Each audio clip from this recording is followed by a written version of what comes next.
Hello guys, welcome to কৌস্তবের আড্ডা clips. বড় podcast শর্টে দেখতে হলে ডেফিনেটলি কৌস্তবের আড্ডা ক্লিপসটাকে সাবস্ক্রাইব করুন এবং আপনার বন্ধু বান্ধব সকল পরিবারের সদস্যের সাথে শেয়ার করে দিন। কোথা থেকে দেখছেন আজকের এই ক্লিপসটা সেটাও কমেন্ট করে জানান। তাহলে চলুন শুরু করা যাক। ঘটনাটা কলকাতারই একটি ঘটনা। আমি জায়গার নামটা একটু এড়িয়েই যাচ্ছি, কারণ এই ঘটনাটা খুব মর্মান্তিক। কারণ পুরোটা শুনলে সবাই বুঝতে পারবে এবং তুমিও বুঝতে পারবে কেন মর্মান্তিক। এই ঘটনার বলতে গিয়ে আমাকে ফিরে যেতে হবে বছর দুয়েক আগেকার সময়, একটু ফিরে যেতে হবে। সেই সময়ে বাবার, তুমি তো জানো, সবুজকালী মায়ের সাধক বাবার এক শিষ্য উনি আছেন। তো উনি ব্যাংকে সার্ভিস করেন। ওনার ওয়াইফ একদম হাউস ওয়াইফ।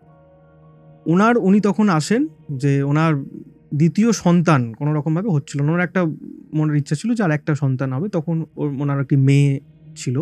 মেয়েটি তখন ওই সম্ভবত 6-7 সেই সময় বোধহয় পড়তো। ওনার একটা ইচ্ছা ছিল যে আর একটা সন্তান, কিছুতেই উনি হচ্ছিলেন না, চেষ্টা করছিলেন। ওনার দুজনেরই চেষ্টা ছিল যে আর একটা সন্তান হলে খুব ভালো হয় দুজনের। তাহলে ওনার যে আগের যে মেয়েটি, বড় মেয়ে, তার একটা সঙ্গী পাবে বা এরকম একটা চিন্তা ভাবনা তাদের ছিল। কিন্তু তারা বিভিন্ন রকমভাবে মেডিকেলভাবে বিফলতা পেয়েছে। তো তারা আসার পর বাবার কাছে আসে। বাবা বিভিন্ন রকমভাবে গাইড করেন বা তাদের রেমিডিস বিভিন্ন রকমভাবে করার পর তাদের কিন্তু আস্তে আস্তে সন্তান হয়। ঠিক আছে, এবং যখন সন্তান হয়েছে তারপর ওদের একটা আস্থার জায়গা ভীষণভাবে তৈরি হয়েছে, একটা ফল পেয়েছে। তারপরে কিন্তু বাবার কাছে দীক্ষা নেয়, স্বামী স্ত্রী উভয় দীক্ষা নেয়। আর ওদের যে কি বলবো, আমি তোমাকে বলতে গিয়ে ঘটনাটা এতটাই কি বলবো প্যাথেটিক, আমি বলতে গিয়ে অনেকটা ভাবে আমি নিজে ইমোশনাল হয়ে পড়ছি।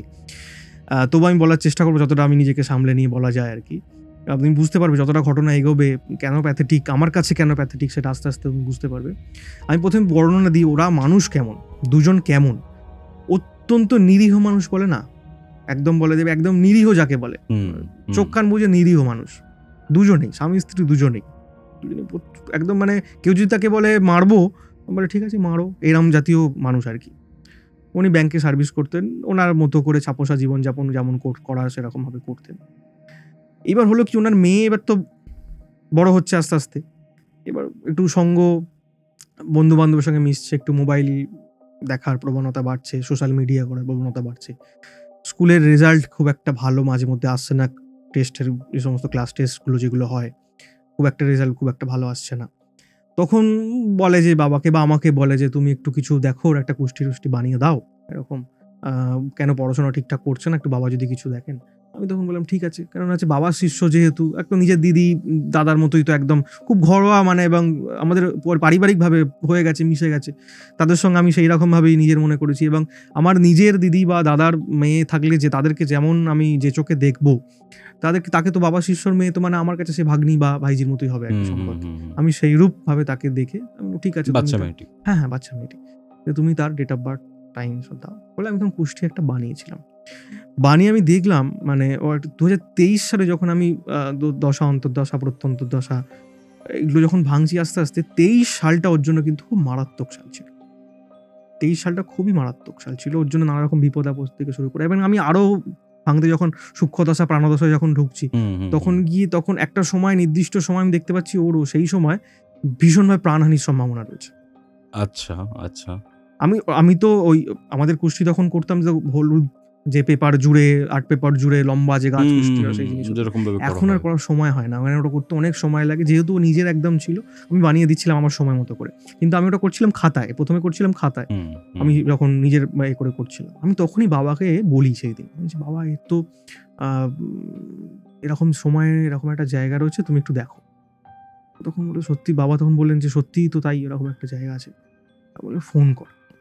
আমি তখন দাদাকে ফোন করলাম, ফোন করে বললাম তুমি একটু কালকে আমার সঙ্গে দেখা করো তো, কালকে দেখা। বলো ঠিক আছে আমি যাবো।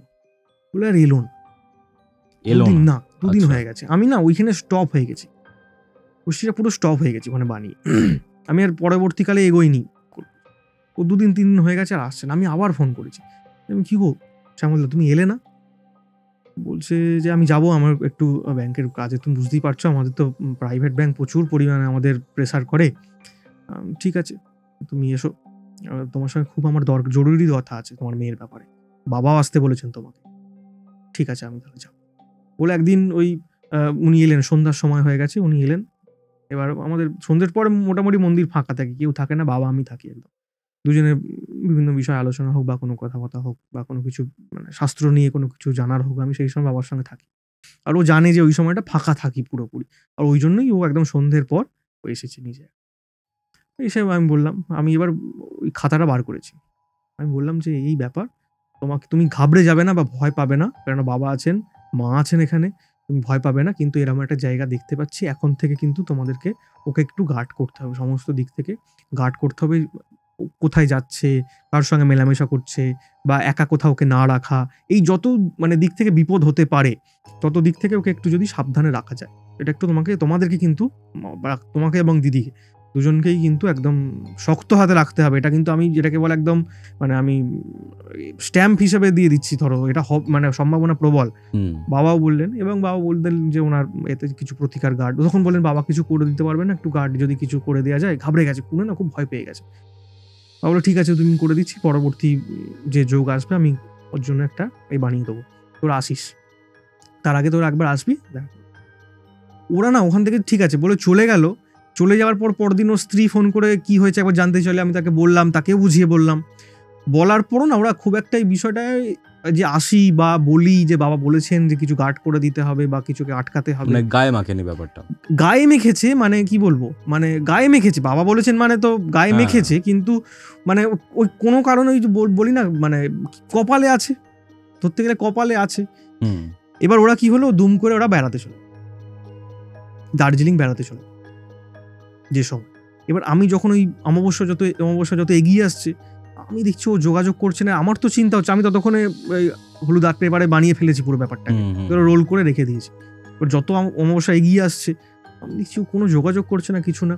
আমি ফোন করলাম, আমি ফোন করলাম, কারণ আমার মনের মধ্যে না ভীষণভাবে মানে এটা হয়েছে, আমি বলছি কেন হয়েছে পরে, মানে নিজেরই খারাপ লাগছে একটা, যে এরকম একটা বেরোলো, আমার কিছু আটকাতে পারবো না বা হবে না।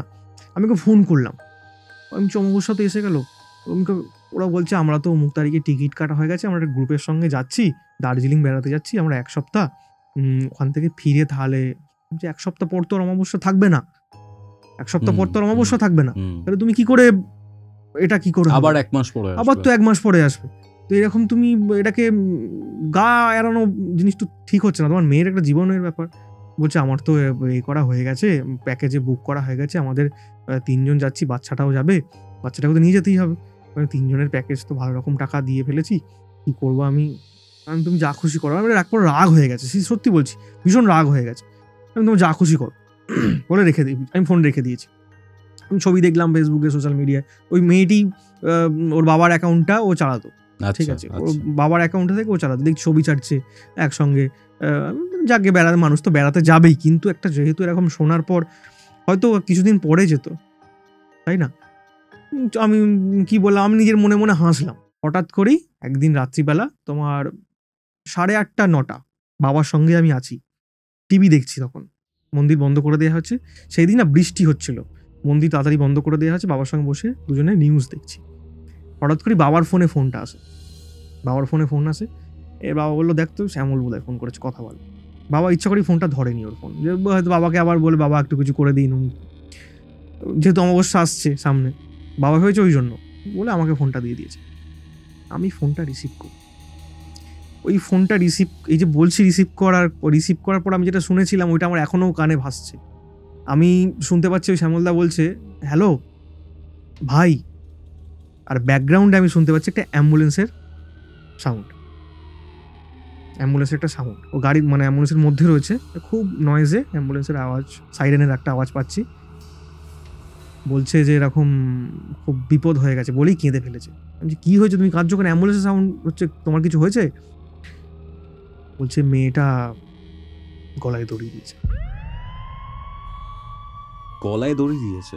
6-7 পড়তো তখন, আরো 2 বছর কেটে গেছে, 1-1.5 বছর কেটে গেছে, সময় কেটে গেছে, 9-10 8-9 এরকম, 7-8-9 এর মধ্যেই পড়তো। গলায় দড়ি দিয়েছে।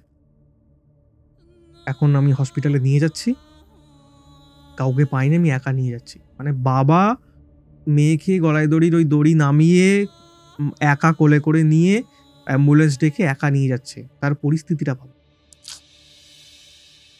এখন তুমি নিয়ে যাও, নিয়ে গিয়ে কি বলে এক্ষুনি জানাও। মানে আমি তোমাকে বলছি আমার রীতিমতো এখন সত্যি বলছি গায়ে মানে গুজবাম্পস দিচ্ছে। আমি বললাম তুমি নিয়ে যাও বলে ফোনটা আমি রাখলাম। রাখার পর না আমি ঠিক থাকতে পারছি না। বাবাকে বললাম এই কি হবে গো, শ্যামলদার মেয়ে এরকম হয়ে গেছে।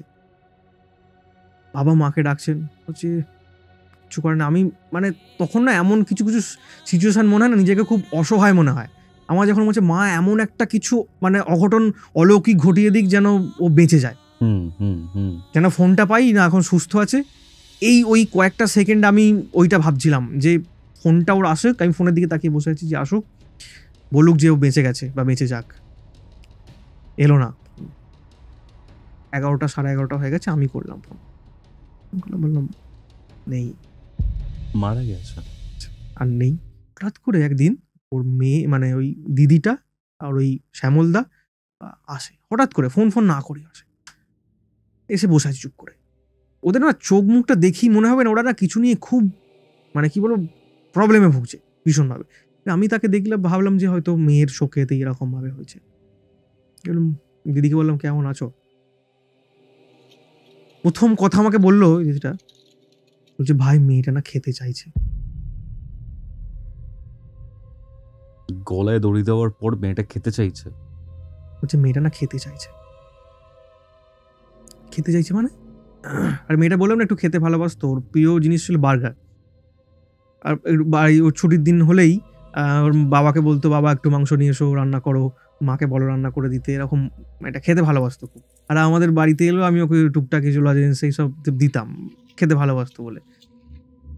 মেয়েটা না খেতে চাইছে। খেতে চাইছে মানে? বলছে আমি যখনই রান্না করি মেয়েটা এবার রান্না বলছে আমি রান্না করছি, মাছটা ভাজছি দুপুরবেলা, তখন ওই 12:30 এরকম 12:30 একটা এরকম সময় হবে, আমি রান্না করছি।